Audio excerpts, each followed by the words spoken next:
June 1 മുതൽ cinema സമരം പ്രഖ്യാപിച്ചുകൊണ്ട് producers association vice president Suresh Kumar നടത്തിയ വാർത്താ സമ്മേളനം വലിയ ചർച്ചകൾക്കാണ് തുടക്കമിട്ടത്.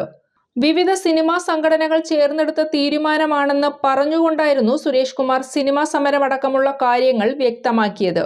എന്നാൽ ഇതിന് പിന്നാലെ സുരേഷ് കുമാറിനെതിരെ രൂക്ഷ വിമർശനം ഉന്നയിച്ചുകൊണ്ട് ആന്റണി പെരുമ്പാവൂർ രംഗത്തെത്തുകയായിരുന്നു. എന്നാൽ ആന്റണി പെരുമ്പാവൂരിന്റെ ആരോപണങ്ങൾ തെറ്റാണെന്ന് പറയുകയാണ് ജി സുരേഷ് കുമാർ.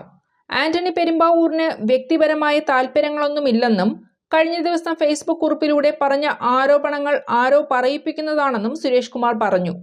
എനിക്ക് ആരെയും പേടിയില്ല, ഇവിടത്തെ ഒരു താരത്തിനെയും പേടിയില്ല, അതുകൊണ്ട് തന്നെ ഞാൻ മുഖം നോക്കാതെ സംസാരിക്കും. പേടിയുള്ളവരുമുണ്ട്, അവരൊക്കെ മിണ്ടാതിരിക്കുകയുമാണ്, സുരേഷ് കുമാർ പറഞ്ഞു. മോഹൻലാൽ തന്നെ വിളിച്ചിരുന്നുവെന്നും എന്നാൽ ഫോൺ എടുത്തില്ലെന്നും ഇപ്പോൾ സംസാരിച്ചാൽ ശരിയാകില്ലെന്നും സുരേഷ് കുമാർ പറയുന്നു. ഞാൻ കുളിച്ചുകൊണ്ടിരുന്നപ്പോഴാണ് മോഹൻലാൽ വിളിച്ചത്, ഞാൻ എടുത്തില്ല.